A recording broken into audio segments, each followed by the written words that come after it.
ഞങ്ങളാണോ? മാധ്യമങ്ങൾ സംശയത്തിന് നേരില്ലല്ലേ ഈ കാര്യത്തിൽ? എന്തുകൊണ്ടല്ല? മാധ്യമങ്ങൾ കെട്ടിച്ചമച്ച എത്രയോ കഥകൾ കോടതികൾ പിൽക്കാലങ്ങളിൽ തള്ളിയിട്ടുണ്ട്. മാധ്യമങ്ങൾക്ക് ഈ കാര്യങ്ങളിൽ ഒരു അജണ്ട ഇല്ല എന്ന് നിങ്ങൾ ആരെങ്കിലും വിശ്വസിക്കുന്നുണ്ടോ? നിങ്ങൾ മാധ്യമങ്ങൾ മാത്രം പരിശുദ്ധരായ ആളുകളാണ്, നിങ്ങൾക്ക് ഒരു കേസിലും ഒരു അജണ്ടയും ഇല്ല എന്ന് നിങ്ങൾ പറഞ്ഞാൽ ഏതെങ്കിലും രാജ്യത്തെ ബുദ്ധിയുള്ള ജനങ്ങൾ വിശ്വസിക്കുമോ? മാധ്യമങ്ങൾക്ക് അജണ്ടയുണ്ട്.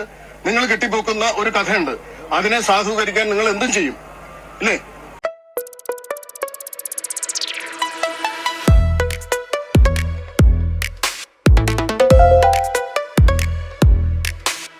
ഏതാണ്ട് ഒരു 5 വർഷക്കാലം ഞങ്ങളുടെ കരുനാഗപ്പള്ളിയുടെ MLA ആയിരുന്നു advocate AN Rajan Babu sir. വളരെ പ്രമുഖനായ അഭിഭാഷകൻ, ജെന്റിൽമാൻ, ഒരുപക്ഷെ രാഷ്ട്രീയത്തിൽ തന്നെ വളരെ അപൂർവമായ ക്യാരക്ടറും ആറ്റിറ്റ്യൂഡും ഒക്കെയുള്ള ഒരു മനുഷ്യനാണ് advocate AN Rajan Babu sir. എനിക്ക് വളരെ ഹൃദയബന്ധമുള്ള ഒരു സഹോദര തുല്യനായ ആളാണ്.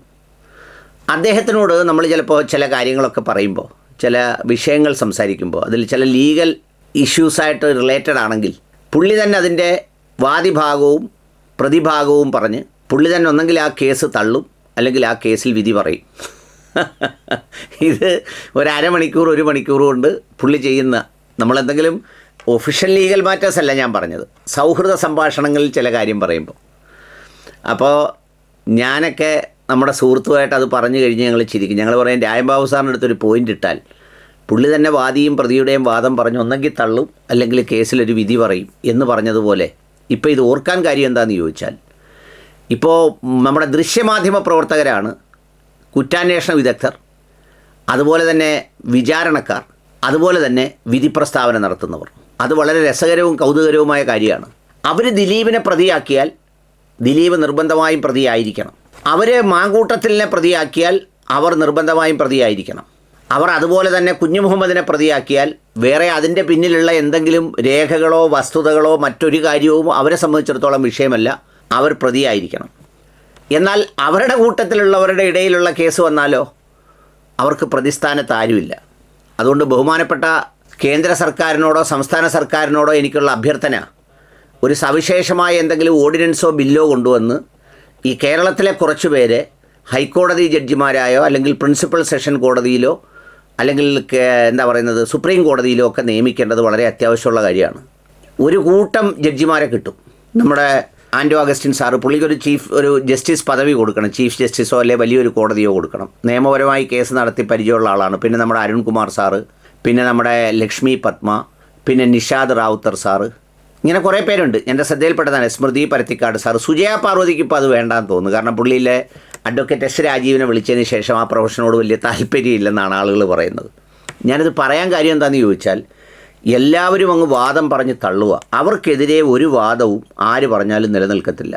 ഇത് കണ്ടില്ലേ, ഇതൊന്ന് കേട്ട് നോക്കൂ. നമ്മുടെ ലക്ഷ്മി പത്മ മാഡത്തിൻ്റെ പ്രാഥമിക അംഗത്വത്തിൽ നിന്ന് പുറത്താക്കിയിട്ടും രാഹുൽ മാങ്കൂട്ടത്തിനോടുള്ള അനുഭാവം വിടുന്നില്ല KPCC പ്രസിഡന്റ് സണ്ണി ജോസഫ്. 2ാം ബലാത്സംഗ പരാതിയിൽ സംശയം പ്രകടിപ്പിച്ച് സണ്ണി ജോസഫ്. മികച്ച രീതിയിൽ തയ്യാറാക്കിയ പരാതിക്ക് പിന്നിൽ ഉള്ളത് നിയമവിദഗ്ധന്റെ ബുദ്ധിയാണ്.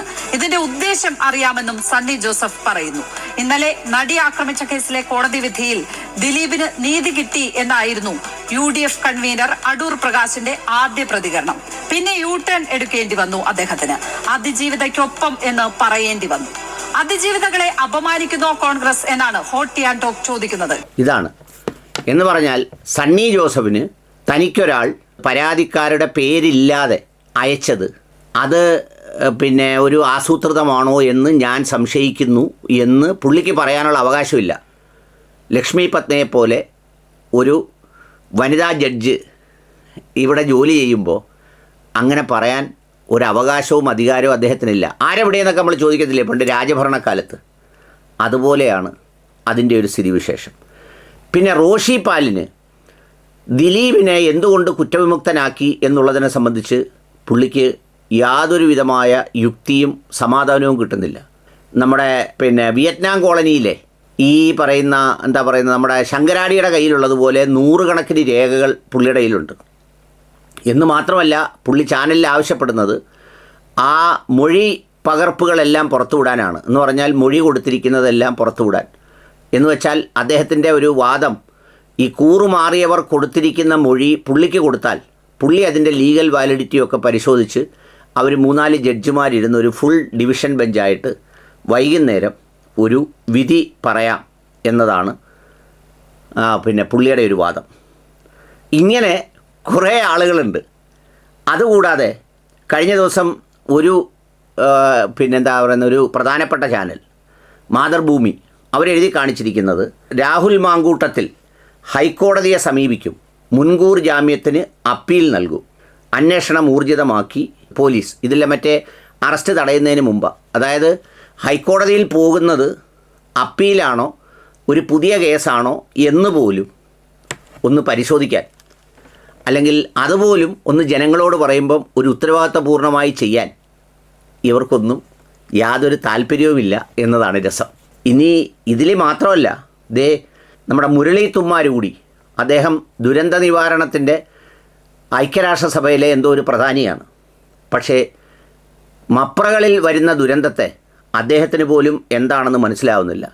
നമ്മുടെ ആൻറ്റോ മുതലാളിയുടെ ഒരു റിപ്പോർട്ടിൽ വന്ന കാർഡിന് പുള്ളി ഒരു വിശദീകരണം ഇട്ടിട്ടുണ്ട്. 2 നില കെട്ടിടത്തിൻ്റെ ഉയരത്തിൽ സുനാമി വന്നേക്കാം, ലക്ഷക്കണക്കിന് മരണമെന്ന് ഗവേഷകരുടെ മുന്നറിയിപ്പ്. 98 അടി ഉയരത്തിൽ സുനാമി വന്നേക്കാം. അതായത് 98 അടി ഉയരത്തിൽ സുനാമി വരുന്നതിനെ 2 നില കെട്ടിടത്തിൻ്റെ അടിയിലെന്ന് ആളുകൾക്ക് മനസ്സിലാകുന്നത് പോലെ പറഞ്ഞിരിക്കുകയാണ്. അതിൽ മുരളി തുമ്മാർ കൂടി പറയുന്നത് 1 നില എന്ന് പറഞ്ഞാൽ ശരാശരി 3 മീറ്ററാണ്. 1 മീറ്റർ എന്നാൽ 3 അടിയിലും അല്പം കൂടുതൽ. അപ്പോൾ 1 നില എന്നാൽ ഏതാണ്ട് 10 അടി ഉയരം വരും. 98 അടിയും 2 നിലയും ഒരുമിച്ച് പോവില്ല. എൻ്റെ സാറേ, ഇവിടെ ഈ ദൃശ്യമാധ്യമങ്ങളിലൊക്കെ 98 അടിയും 2 നിലയും ഒക്കെ ഒരുമിച്ച് പോവും. അല്ലെങ്കിൽ സാറിഞ്ഞ് വന്ന് നോക്ക്, അവർ അളന്ന് 2 നില 98 അടി കാണിക്കും. അപ്പോൾ ആകെ സാറിന് തന്നെ കൺഫ്യൂഷനാവും. എടാ 2 നിലയെന്ന് പറയുമ്പോൾ 20 അടിയല്ലേ വരത്തുള്ളൂ, അതെങ്ങനെ 98 അടി വരുന്നതെന്ന്. അവരപ്പം വേറൊരു അടിക്കണക്ക് പറയും. അവരുടെ കയ്യിൽ എല്ലാത്തരം അടിയുണ്ട്. അവർ പ്രതിയാവുകയോ അവർ കുറ്റക്കാരാവുകയോ ചെയ്യുന്നതിന് ഒരു പ്രത്യേക സൈസ് അടിയുണ്ട്. അവരുടെ രാഷ്ട്രീയമോ അവരുടെ താല്പര്യമോ വെച്ച് ആരെങ്കിലും പ്രതിയായാൽ അവർക്ക് ആ അടിയിലോട്ട് വെക്കുന്നൊരു പണിയുണ്ട്. ഇനി ഇതൊന്നുമല്ല, അവർ ഉന്നം വെക്കുന്ന ആളാണെങ്കിൽ അവർ ആഞ്ഞാഞ്ഞടിക്കാറുമുണ്ട്. ഏതായാലും ഈ 1 നില കെട്ടിടം 10 അടിയാണ് കണക്കിലെങ്കിലും അത് ഈ കണക്കിൽ 44 അടി എങ്കിലും വരും. അപ്പോൾ അവരെന്ത് ചെയ്യും? 44 അടിയുള്ള ഒരു കെട്ടിടം റോഷിപ്പാൽ കൊണ്ടുവന്ന് തുമ്മാരുകൂടി സാറിനെ കാണിക്കും. അതാണ് മാധ്യമങ്ങളിൽ നടക്കുന്നത്. അതുകൊണ്ട് ഇതിന് സമയം കളയുന്നവരും ഇത് കണ്ട് ഞെട്ടുന്നവരും, ഇന്നലെ കുറേ പേര് എനിക്ക് അയച്ചു തന്നു, ഇങ്ങനെ സുനാമി വരുമോ, പ്രത്യേകിച്ച് ഈ സുനാമി വന്ന പ്രദേശത്തൊക്കെ ആളുകൾക്കൊരു ഭയമുണ്ടല്ലോ, അവരിതെല്ലാം വരുത്തും. നിങ്ങൾ സമാധാനമായിട്ട് കിടന്ന് ഉറങ്ങാൻ പറഞ്ഞു. ഇനി ഇതും കൂടി കണ്ട് അവസാനിപ്പിച്ചോ. ആരാ സംശയിക്കുന്നത്? നിങ്ങളാണോ? മാധ്യമങ്ങൾ സംശയത്തിന് നേടില്ലല്ലോ ഈ കാര്യത്തിൽ. എന്തുകൊണ്ടല്ല? മാധ്യമങ്ങൾ കെട്ടിച്ചമച്ച എത്രയോ കഥകൾ കോടതികൾ പിൽക്കാലങ്ങളിൽ തള്ളിയിട്ടുണ്ട്. മാധ്യമങ്ങൾക്ക് ഈ കാര്യങ്ങളിൽ ഒരു അജണ്ട ഇല്ലെന്ന് നിങ്ങൾ ആരെങ്കിലും വിശ്വസിക്കുന്നുണ്ടോ? നിങ്ങൾ മാധ്യമങ്ങൾ മാത്രം പരിശുദ്ധരായ ആളുകളാണ്, നിങ്ങൾക്ക് ഒരു കേസിലും ഒരു അജണ്ടയും ഇല്ല എന്ന് നിങ്ങൾ പറഞ്ഞാൽ ഏതെങ്കിലും രാജ്യത്തെ ബുദ്ധിയുള്ള ജനങ്ങൾ വിശ്വസിക്കുമോ? മാധ്യമങ്ങൾക്ക് അജണ്ടയുണ്ട്. നിങ്ങൾ കെട്ടിപ്പോക്കുന്ന ഒരു കഥയുണ്ട്, അതിനെ സാധൂകരിക്കാൻ നിങ്ങൾ എന്തും ചെയ്യും, അല്ലേ? ഞാൻ എന്റെ അഭിപ്രായം ഞാൻ പറഞ്ഞില്ലേ? അങ്ങനെ ഞാൻ പറഞ്ഞോ? അല്ല, അങ്ങനെ ആരെങ്കിലും കണ്ടെത്തിയിട്ടുണ്ടോ? നിങ്ങൾ കണ്ടെത്തിയിട്ടുണ്ടോ? നടി ഇതിന്റെ അകത്തൊരു ഗൂഢാലോചന നടത്തിയെന്ന് നിങ്ങൾ എന്നോട് ചോദിക്കാൻ എന്ത് അടിസ്ഥാനത്തിലാണ് നിങ്ങൾ എന്നോട് ചോദിക്കുന്നത്? നടി ഗൂഢാലോചന നടത്തിയെന്ന് നിങ്ങൾ നടിയോട് ചോദിച്ചോ? അത് നിങ്ങൾ അന്വേഷിച്ച് കണ്ടുപിടിക്കുമോ? ആരെങ്കിലും ഗൂഢാലോചന? സ്വാഭാവികമായിട്ടും അയാൾ കുറ്റവിമുക്തനാണെങ്കിൽ അയാളെ തിരിച്ചെടുക്കാനുള്ള ബാധ്യത സംഘടനകൾക്ക് അവരവരുടെ നിയമാവലി പ്രകാരം ഉണ്ടെങ്കിൽ തിരിച്ചെടുക്കേണ്ടി വരും. നിങ്ങൾക്ക് ഇതിലൊരു വലിയ നിരാശയുണ്ടല്ലേ? അല്ല, നിങ്ങൾ ഒരാളെ വിധിക്കുകയും അത് കോടതി വിധിയാകാതെ ഇരിക്കുകയും ചെയ്താൽ നിങ്ങൾക്ക് അതിൽ വലിയ നിരാശ ഉണ്ടാവും. അത് എല്ലാവർക്കും ഉണ്ടാവണമെന്നില്ല. ഞാൻ ആദ്യം പറഞ്ഞ എന്താണ്? കുറ്റവാളികൾ, എനിക്ക് സംതൃപ്തി എന്ന് പറഞ്ഞാൽ എന്റെ വീട്ടുകാരൊന്നും അല്ലല്ലോ, ഇതൊരു പൊതുവായ കാര്യമാണ്. ഇതിൽ കോടതി ഒരു നിലപാടെടുത്തു.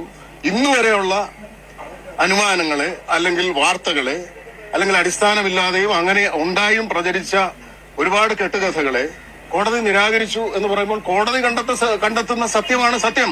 നമ്മുടെ സംവിധാനത്തിൽ, നീതിന്യായ സംവിധാനത്തിൽ, ജുഡീഷ്യറിയുടെ സംവിധാനത്തിൽ കോടതി കണ്ടെത്തുന്ന സത്യമാണ് സത്യം. അതല്ലേ നിലനിൽക്കുന്നത്.